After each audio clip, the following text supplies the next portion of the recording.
c'est qu'on a une légende du cyclisme au téléphone et que je voulais absolument qu'on parle du Tour de France parce qu'on est fiers, évidemment. La Marseillaise.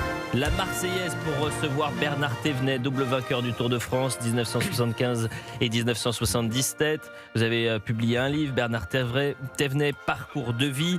Et si je vous ai aujourd'hui au téléphone, c'est parce que la France a peut-être une future légende du cyclisme.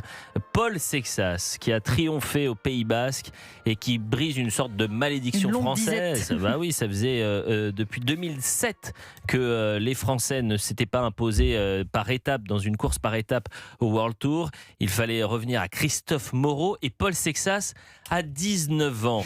Cher Bernard Thévenet, d'abord ravi de vous avoir en direct. Comment allez-vous, cher Bernard ?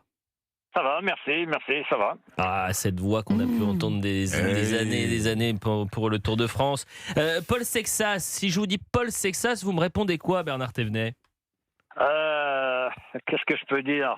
Épatant, extraordinaire et grand espoir surtout. Un grand espoir de pouvoir trouver enfin un successeur à Bernard Hinault.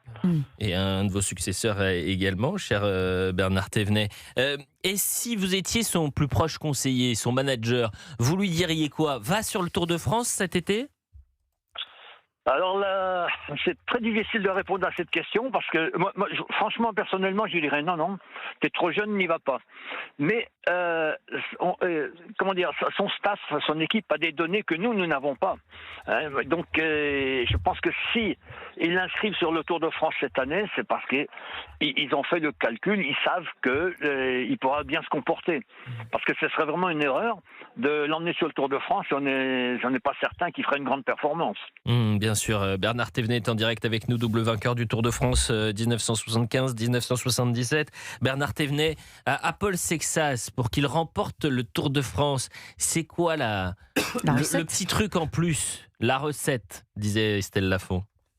Je pense bon, Paul Sexas, il est très bon contre la montre, il marche très bien en montagne, donc il a vraiment tous les atouts pour gagner le Tour. Maintenant, pour gagner le Tour de France, il faut avoir une bonne équipe autour de soi, il faut être très motivé, il faut être aguerri et peut-être je dirais, de ce point de vue-là, il manque un peu d'expérience encore pour le moment. Mais bon, Pogačar est venu sur le Tour de France, il avait 22 ans, il a gagné ce premier tour, ou 21 ans.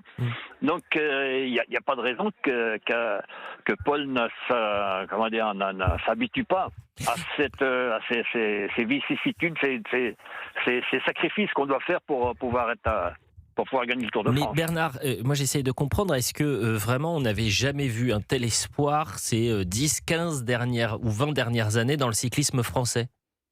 Depuis Bernard Hinault, on n'a pas eu un coureur de ce gabarit là.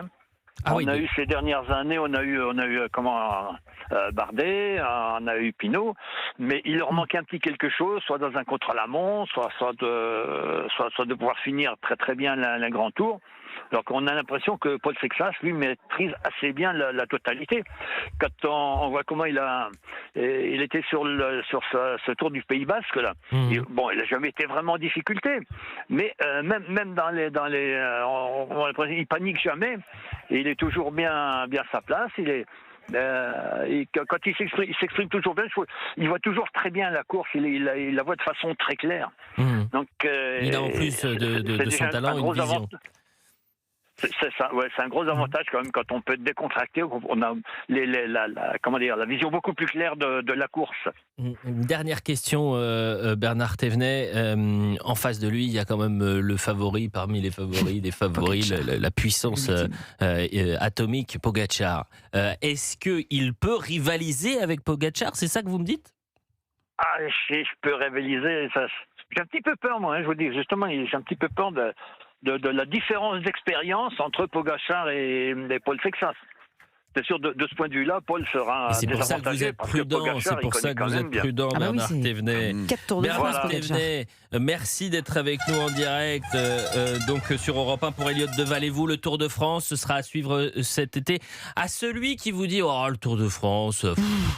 Franchement, déjà, c'est pas écolo. Et puis, c'est chaque année la même chose. Vous lui répondez quoi, Bernard Thévenet? Comment on peut redonner goût au Tour de France? Même si on n'a pas besoin de redonner goût. Tout le monde l'écoute et le regarde, par exemple, là, dans le studio. Oui. L'avantage, l'atout du Tour de France, c'est que toutes les étapes sont intéressantes. Donc, même si le classement général est dominé par un coureur, il reste encore toutes les étapes à découvrir. J'espère que cette année, justement, on aura un Français qui sera capable de... Même pas d'amener le pion, mais simplement de se montrer en rival, vraiment à la hauteur de Pogačar. Il y en a une qu'on n'a pas oublié, Bernard Thévenet, c'est quand vous doublez Merckx à Pralous en juillet 75. Oui. Et c'est Eric Revel. Alors celle-là, j'ai en tête. Bon, merci de nous avoir appelé, vous le Bernard laissez sur Thévenet. place, vous le déposez, dit Merckx, le cannibale. Venez nous voir en studio sur Europe 1, cher Bernard Thévenet, double vainqueur du Tour de France, légende du cyclisme français. Merci à tous, on est pressé par le temps. Merci à tous les auditeurs.